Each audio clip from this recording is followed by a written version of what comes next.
झुंझुनू से बीजेपी के लोकसभा प्रत्याशी शुभकरण चौधरी के कार्यालय उद्घाटन कार्यक्रम में भाजपा का जो आंतरिक लोकतंत्र है वो सामने आया। कांग्रेस वाला सामने कोटा में आया और झुंझुनू में भाजपा का आया। फतेहपुर से विधानसभा चुनाव में बीजेपी के प्रत्याशी रहे श्रवण चौधरी ने खुद की हार का ठीकरा बागी नेताओं पे फोड़ दिया और कहा कि ये राहु केतु पार्टी में रहेंगे तो बीजेपी छोड़ देंगे। राहु केतु कौन है? एक तो नंदकिशोर महरिया ही हैं सीधे तौर पे, एक भिंडा है। ये दोनों ही अभी पार्टी ज्वाइन करने आए थे जयपुर में, लेकिन फिर विरोध हुआ तो 4 घंटे इंतजार करके चले गए। यहां मौजूद प्रदेश प्रवक्ता कृष्ण कुमार जांदू इसे भले ही अमर्यादित बताते रहे हों, लेकिन और उससे श्रवण चौधरी के समर्थक भड़क गए। विवाद बढ़ा इतना कि जांदू ने श्रवण चौधरी के समर्थकों को गेट आउट कह दिया। इसके बाद नारेबाजी हुई, हंगामा हुआ और हालांकि इस वक्त लोकसभा के प्रत्याशी शुभकरण चौधरी भी मौजूद रहे।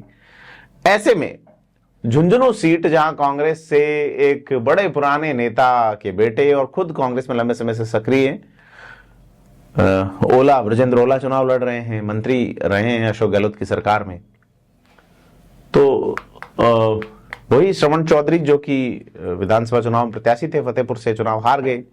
इन्होंने पूर्व विधायक नंदकिशोर महरिया और पूर्व चेयरमैन मधुसूदन भिंडा के लिए राहु केतु शब्द इस्तेमाल किया।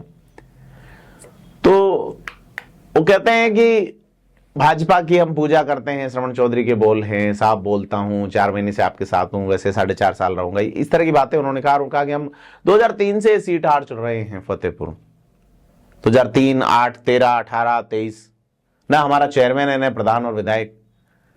और उन्होंने शिशुपाल और कृष्ण वाली गालियों का उल्लेख करते हुए कहा कि उसका विद किया, अगर भाजपा लोकसभा चुनाव में जीत हुई तो मेरे सिर से हार का कलंक मिट जाएगा।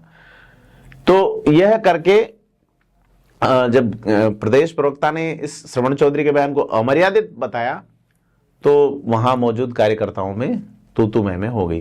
तो बीजेपी में ये जो आंतरिक लोकतंत्र बाहर आया है, सीधे तौर पे आंतरिक लोकतंत्र यहीं बाहर नहीं है, आंतरिक लोकतंत्र बाहर लाए हैं भाजपा के एक बड़े नेता जिसका नाम कैलाश चौधरी है। जिनका नाम कैलाश चौधरी है और वो बाड़मेर के सांसद का चुनाव लड़ रहे हैं, दूसरी बार लगातार मंत्री हैं प्रदेश में, कृषि राज्य मंत्री हैं। उन्होंने जिस तरीके से एक समाचार पत्र में खबर छपी है उसमें साफ कहा है कि विधानसभा चुनाव में भाजपा प्रत्याशी को हराने के लिए उन्होंने लॉबिंग की।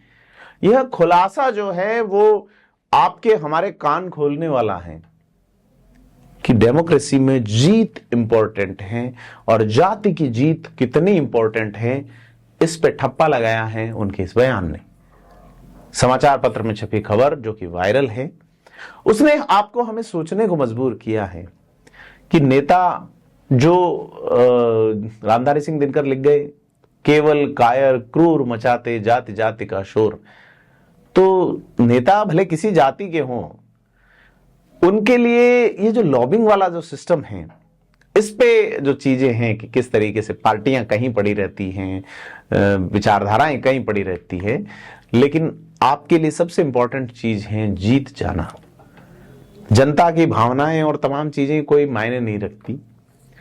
तो यह चीज जो है कि श्रवण चौधरी और इनके बीच जो पंगा हुआ उसके खास कारण मधुसूदन भिंडा और पूर्व विधायक नंदकिशोर महरिया ही रहे।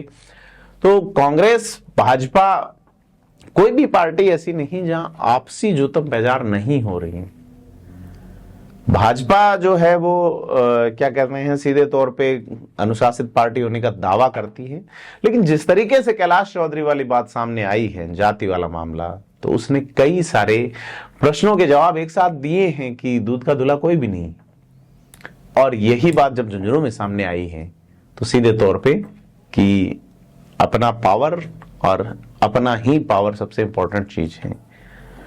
तो फिर बाद में वही प्रदेश प्रवक्ता वहां सफाई देते नजर आए कि साहब मनमुटाव नहीं है और ये सारी चीजें जो है वो हुई। लेकिन ये तो ठीक है कि पब्लिक इसे किस तरीके से देखती है, देखने वाली बात है।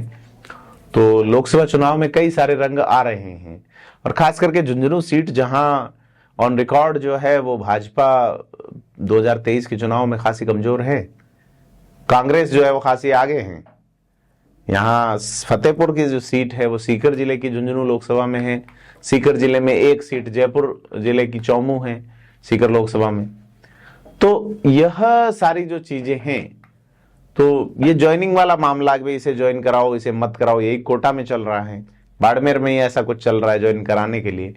तो ये जो सारी चीजें हैं, आयाराम गयाराम, गठबंधन, ठगबंधन, ये जो चीजें हैं, तो यह अब तू मैं तक तो आ गई, मुझे लगता है जूतम बाजार तक भी आएगी।